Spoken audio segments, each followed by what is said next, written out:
Bismillahirrahmanirrahim. Warm welcome to all of you in unique FSC second year online lectures. This is the last lecture of the second year with regards to chapter number 23. हम लोग एक बहुत interesting और बहुत अच्छा topic discuss करने जा रहे हैं. The name of the topic is gene therapy.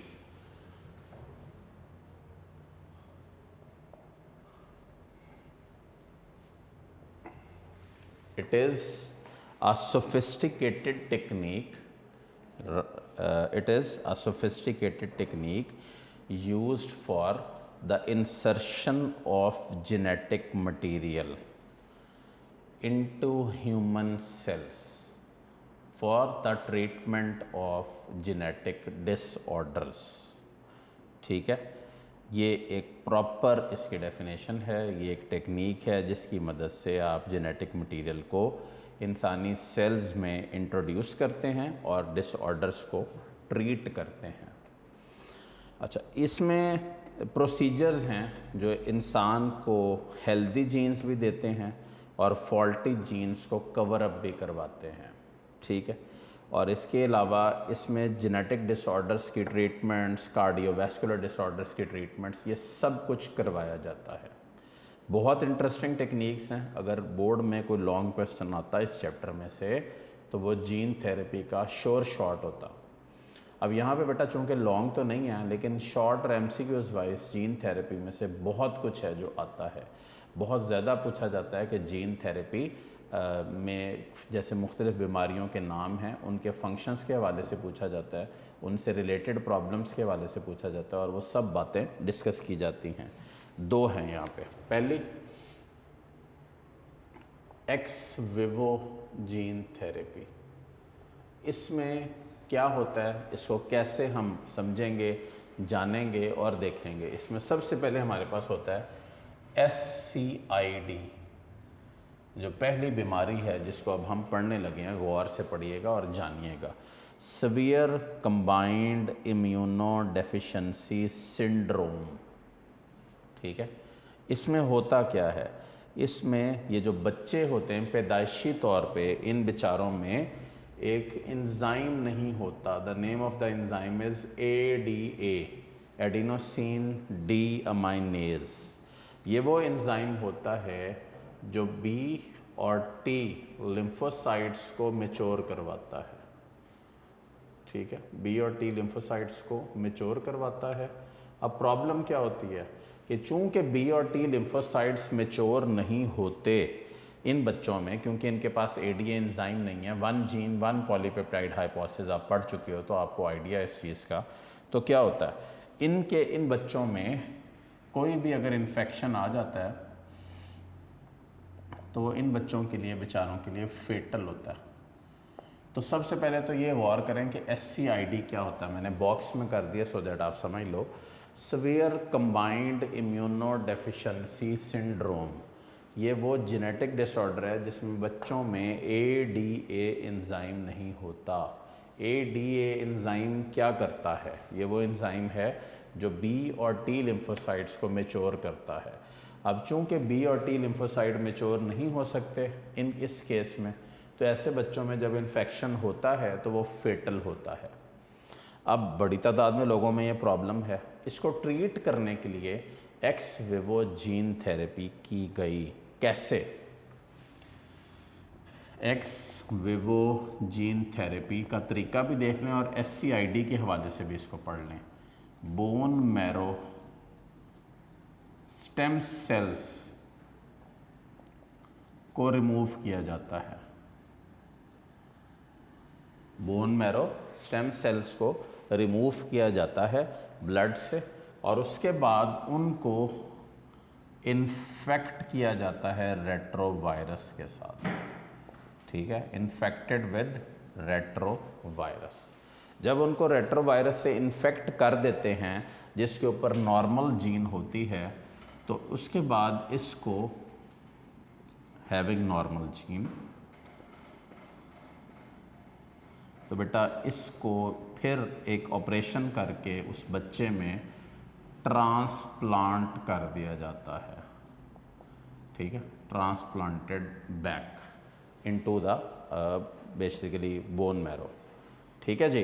अब क्या होता है, जब इनको ट्रांसप्लांट कर दिया जाता है तो वहाँ पे जाके ये बोन मैरो में से normal B and T cells produce होना शुरू हो जाते हैं, जिससे उस बच्चे की क्या होता है, इम्यूनिटी इम्प्रूव करती है। ठीक है जी, immunity improved with every passing time, immunity improve करती जाती है और वो बच्चा हर लिहाज से स्टेबल होता जाता है और उसके मसाइल में कमी होती जाती है। ठीक, ये आपके पास है विद रिगार्ड्स टू क्या, जीन थेरेपी में एक्स विवो जीन थेरेपी, और वो बच्चा हर वक्त के साथ इम्प्रूवमेंट शो करता है। सेकंड हमारे पास क्या है, बड़ी इंटरेस्टिंग टेक्निक है और बड़ा इंटरेस्टिंग बीमारी है, familial. Familial means from the family, hyper cholesterolemia, right, familial hyper cholesterolemia. Familial means family, ठीक है, और hyper means above the normal level. पहले तो दो बातें मैं क्लियर कर दूं यहाँ पे मेडिकली। जो कोलेस्ट्रॉल होता है ना, वो सीरम में होता है। किस में होता है? सीरम में।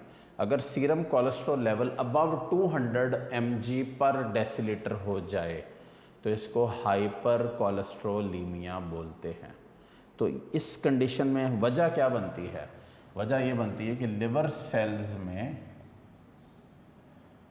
रिसेप्टर नहीं होता, they lack a receptor for what? They lack a receptor for removing cholesterol from the blood serum. अच्छा, अब इसकी वजह से क्या होगा? तो चूंकि वेरी हाई कोलेस्ट्रॉल लेवल हो जाएगा तो बेटा ये क्या करेगा? आर्टरीज को क्लॉग करेगा और हार्ट अटैक बच्चे में आ जाएगा। ठीक, हार्ट अटैक कॉज कर देगा, तो गर्ज है कि प्रॉब्लम आ जाएगी। ठीक है, तो ये एक डिफरेंट अंदाज है इसमें जिसमें आप ये सारा देख रहे हो। अब इसमें टेक्निक क्या इस्तेमाल की जाती है? इसमें टेक्निक इस्तेमाल की जाती है जिसको अगर आप देखो, यहाँ पे मेंशन तो नहीं है लेकिन समझो तो इन विवो ही लग रही है देखने में, क्योंकि कुछ लोग इसको एक्स विवो बोलते हैं, तो इसलिए मैंने कहा लग रही है। हो सकता है आप किसी और बुक में पढ़ें तो डिफरेंस हो, लेकिन आप अपनी जो 20 साल पुरानी किताब है उसी को इसमें सर फहरिस्त रखें। इसमें क्या होता है कि एक जो पोर्शन होता है लिवर का, चाइल्ड लिवर को एक्साइज किया जाता है। एक्साइज करने के बाद क्या होता है? इन्फेक्ट किया जाता है। किसके साथ? रेट्रोवायरस के साथ। ठीक है, infected with retrovirus having the normal gene. उसके बाद क्या होता है? सीरम कोलेस्ट्रॉल को रिसीव करता है और उसका लेवल कम करता जाता है।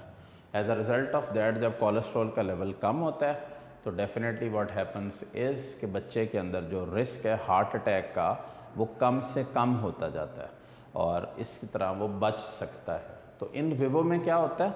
With in the body normal gene insert की जाती है। एक्स विवो में बेटा क्या होता है कि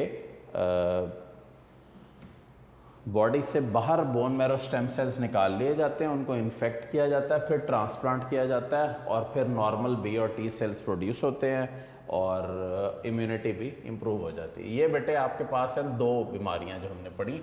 अब हम पढ़ते हैं तीसरी, वो है सिस्टिक फिब्रोसिस। सबसे पहले मेरे बच्चों इसको पढ़ने के लिए ग्लॉसरी में आ जाएं, यहाँ पे डिटेल नहीं सही लिखी हुई।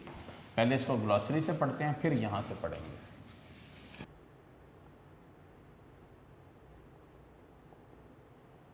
Cystic fibrosis.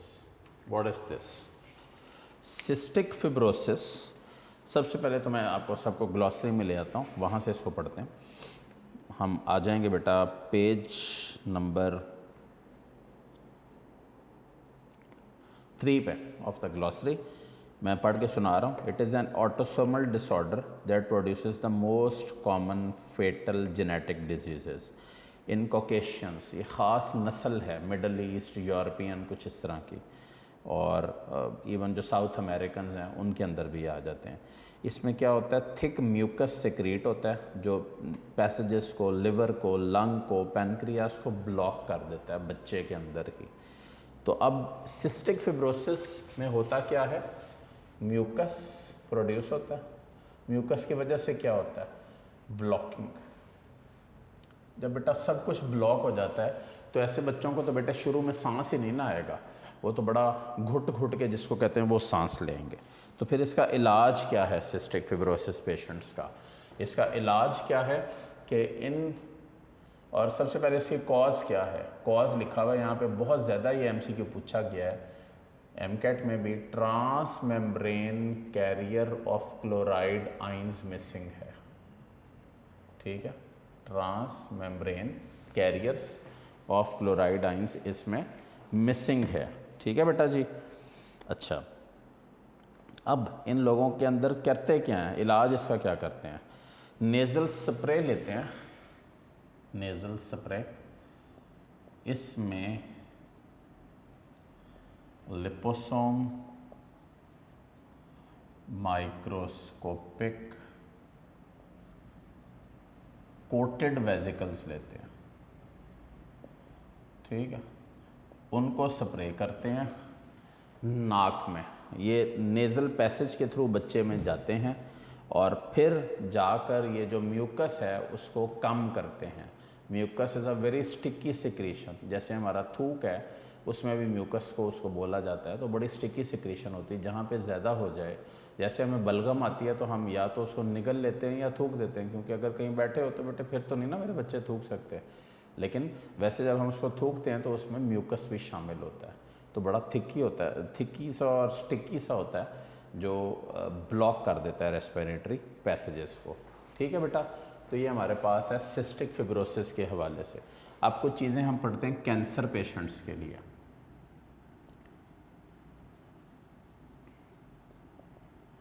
अब सबसे पहले तो मैंने पहले जाते हुए भी आपको पिछले लेक्चर में बोला था कि कैंसर क्या होता है, अनवांटेड क्लोन ऑफ सेल को बोलते हैं कैंसर या ट्यूमर। जो बेटे कैंसर या ट्यूमर और उससे रिलेटेड प्रॉब्लम्स होती हैं, उन कैंसर या ट्यूमर या उसके अंदर ज़ाहिर है आपको पता है कीमोथेरेपी इस्तेमाल की जाती है। अब कीमोथेरेपी में कैसे करते हैं, इसमें जीन थेरेपी इस्तेमाल करते हुए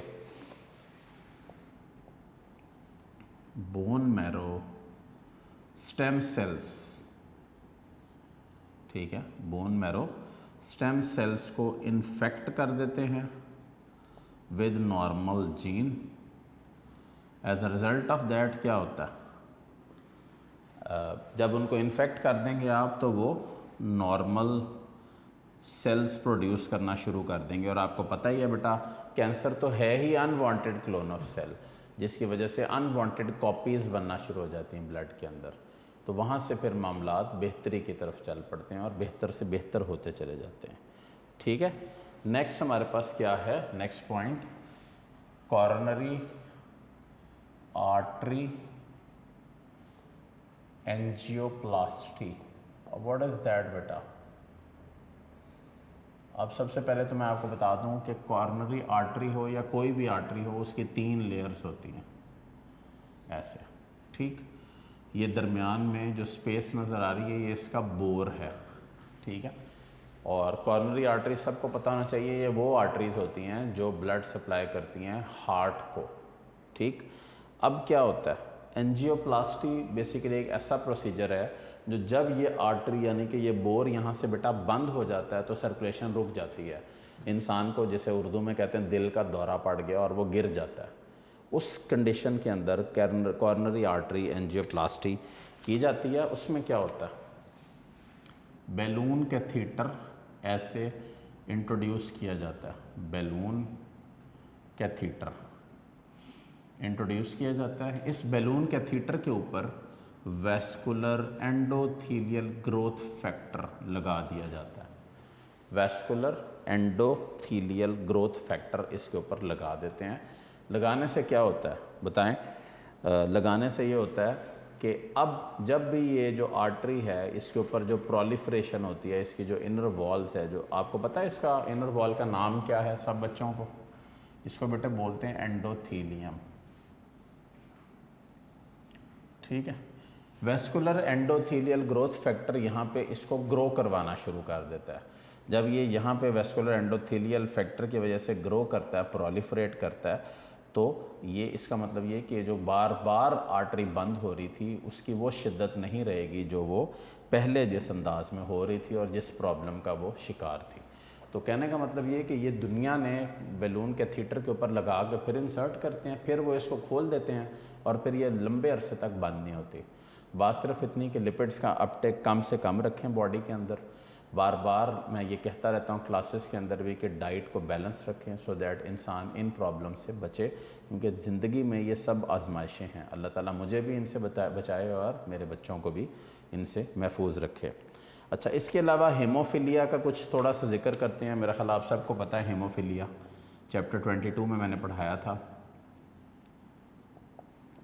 ब्लड क्लॉटिंग डिसऑर्डर है जिसमें ब्लड क्लॉट नहीं होता।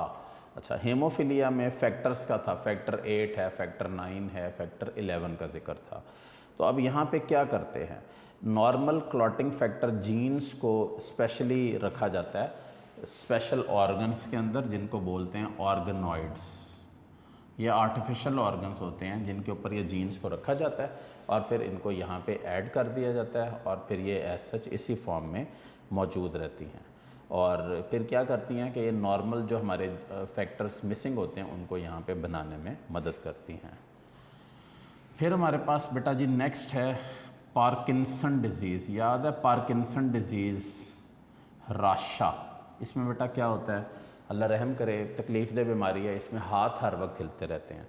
पार्किंसन डिजीज़ में what happens is dopamine producing sales, ठीक है, डोपामीन प्रोड्यूसिंग सेल्स को ग्राफ्ट कर देते हैं किस में, इनटू द ब्रेन, ठीक है। और फिर जब ये इसको ब्रेन में ग्राफ्ट कर देते हैं तो यहाँ पे डोपामीन प्रोड्यूस करना शुरू करते हैं। पहला सवाल आता है क्लास में, व्हाट इज़ डोपामीन? तो क्या होता है जी डोपामीन? न्यूरोट्रांसमीटर है जो मैसेजेस को साइनैप्स के थ्रू नर्व इम्पल्सेस को ट्रांसमिट करने में मदद करता है, ठीक। टिश्यू कल्चर टेक्निक बेटा इसके नीचे लिखा हुआ है, क्रॉस कर दें उसको पूरे टॉपिक को। नेक्स्ट है हमारे पास जेनेटिक इंजीनियरिंग ऑफ प्लांट्स। पहला शॉर्ट इसमें, व्हाट इज़ हिब्रिडाइजेशन? डेफिनेशन बता रहा हूँ, लिख लें और देख भी लें, इसको लिखी भी हुई है किताब में, थोड़ी सी ऑल्टर कर लेते हैं। It is a technique in which various varieties of plants with desirable traits are crossed up. It is followed by vegetative propagation which produces a large number of plants. बेटा दो चीज़ें आपने इसमें पढ़ी, hybridization, क्रॉसिंग ऑफ वेराइटीज़, ठीक। और second इसमें क्या है, वेजिटेटिव प्रोपोगेशन। इसमें जी क्या होता है वेजिटेटिव प्रोपोगेशन में, जो ऑफस्प्रिंग्स हैं, जो टिश्यूज़ हैं, जो प्लांट्स हैं, उनको वेजिटेटिवली ग्रो करवाया जाता है और फिर वो लार्ज नंबर ऑफ कॉपीज़ जो हैं उनको प्रोड्यूस कर देते हैं, ठीक है जी। ये आपके पास होगी सेकंड पॉइंट। नीचे आ जाएं। In one of the first procedures carried out a gene for the production of firefly enzyme luciferase मिला। Luciferase was inserted into tobacco protoplast and the adult plant glowed when sprayed with the substrate luciferin. ये बड़ा interesting है, देखें ज़रा। Say for example this is one tobacco plant, right? Tobacco plant में बेटा देखने के लिए कि ना कि जेनेटिक इंजीनियरिंग किस तरह होती है इनकी, इसको देखने के लिए जीन को इंसर्ट किया गया एक ख़ास जगह के ऊपर। और आपको पढ़ाया मैंने ट्रांसजेनिक प्लांट कैसे बनते हैं। प्रोटोप्लास्ट लेते हैं, उसके ऊपर करंट मारते हैं और उसके बाद वो बन जाते हैं, ठीक है। तो इसमें क्या हुआ कि जो एंजाइम है फायरफ्लाई एंजाइम, उसका नाम है ल्यूसीफेरेज, ठीक है। क्या नाम है? ल्यूसीफेरेज। ये इसके अंदर इंसर्ट कर दिया गया। फायरफ्लाई क्यों बोलते हैं? क्योंकि ये ग्लो करता है, ये चमक रहा होता है। अच्छा, जब ये इंसर्ट कर दिया गया तो what next then, next step क्या हुआ कि इसके ऊपर सबस्ट्रेट इसका स्प्रे किया गया। क्या नाम था सबस्ट्रेट का? ल्यूसीफेरिन। बेटा ये कोई कंसेप्चुअल टॉपिक्स नहीं है, आपकी किताब में एक्सप्लेन नहीं है, थ्योरी है। जो पॉइंट्स मैं करवा रहा हूँ उनको ध्यान से कीजिए। आप रिकॉल करें, एंजाइम प्लस सबस्ट्रेट तो क्या बनता है? Enzyme substrate complex. What does that mean exactly? Luciferase enzyme है, ल्यूसीफेरिन सबस्ट्रेट है। जब ल्यूसीफेरेज के ऊपर ल्यूसीफेरिन सबस्ट्रेट स्प्रे करेंगे तो क्या होगा? टोबैको का पौधा ग्लो होना शुरू हो जाएगा, जैसा 270 पेज पे आप लोगों को नज़र भी आ रहा है। ये क्या शो कर रहा है कि एंजाइम सबस्ट्रेट कॉम्प्लेक्स बन गया है इसमें, राइट। 218 ये लास्ट पैराग्राफ है इस चैप्टर का। मैं ज़रा कुछ चीज़ें आपको इसको पढ़ के सुना दूँ, गौर से कीजिएगा। Third line, in one technique foreign DNA is introduced into the plasmid of bacterium, agrobacterium, which normally infects the plant cell. A plasmid can be used to produce recombinant DNA. Recombinant DNA क्या होता है? The DNA obtained from two different sources. 3 लाइनें नीचे आ जाएं। 1987 John C. Sanford and McLean developed another method of introducing DNA into a plant tissue culture callus. Chapter 16 का word है callus. What is callus? Amorphous mass of tissue. ठीक है, तो callus लिया गया, उसको कोट किया गया माइक्रोस्कोपिक मेटल पार्टिकल से, और उसके बाद उसको जेनेटिकली इंजीनियर्ड एडल्ट प्लांट्स में ग्रो और डेवलप करवाया गया, जिससे ये साबित हुआ कि नए से नए पौधे आप प्रोड्यूस बड़े आराम सुकून से कर सकते हैं इस तरीके को इस्तेमाल करते हुए। ठीक है, नीचे बेटा ये तरीका आपके पास एग्रीकल्चरल प्लांट्स वाला, ये सारा बेटा प्रोसेस जो है ना वो मुकम्मल काट दें, और प्रोडक्शन ऑफ प्रोडक्ट्स वाला वो भी काट दें। ठीक है, नेक्स्ट पेज पे आ जाएं, फिलिंग द ब्लैंक्स करते हैं। The use of PCR can create a millions of copies in a laboratory test tube. Number 2, transgenic free living organisms in the environment that have had a foreign gene inserted into them. Next, single-stranded known sequences of DNA that are used to find complementary DNA strands. Next, cloning. Last, plasmid, duplicating ring of accessory DNA in the cytoplasm of the bacteria. अब बेटे MCQs पे आ जाएं, बड़े different से हैं, ज़रा गौर से कीजिएगा। Which of these is a true statement? True statement आपने ढूंढनी है। Both A and D are correct. Both plasmids and viruses can serve as vectors, बिल्कुल सही है। और only gene therapy uses vectors, most of the cases में yes, gene therapy या जो रिकम्बिनेंट DNA टेक्नोलॉजी है वही वेक्टर्स को यूज़ करती है। तो अगर इसको इस ब्रॉडर प्रॉस्पेक्ट में लें तो उसमें दोनों आ जाते हैं, तो that is why it is E। अच्छा, which of these is a benefit to having insulin produce by biotechnology? Effective होता है, मैस प्रोड्यूस होता है, नॉन एलर्जिक होता है, लेस एक्सपेंसिव होता है। All of these are correct. Next, RFLPs are achieved by using restriction enzymes, identify individual genetically, all the basis for fingerprinting, gel elect, all of the above. Next बेटे, which of the following would you not expect to be a biotechnology product? जी बताएं, कौन सा है जो biotechnology product नहीं है? Modified enzymes. Next, what is the benefit of using retrovirus as a vector in gene therapy? ईटा, both B and C are correct. Gel electrophoresis, all of these are correct. Then which of these is incorrectly match? ये तो even बेटे MCQs MCAT level के हैं।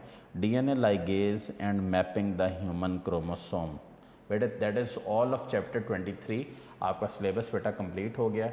कोशिश करिएगा अच्छे अंदाज में ALP के अकॉर्डिंग अपने सिलेबस को तैयार करें, पेपर्स को सीरियसली लें, क्योंकि बेटे इस साल पेपर ज़रूर होंगे। हर साल ऐसे नहीं हो सकता कि बगैर पेपर्स के आपको पास कर दिया जाए।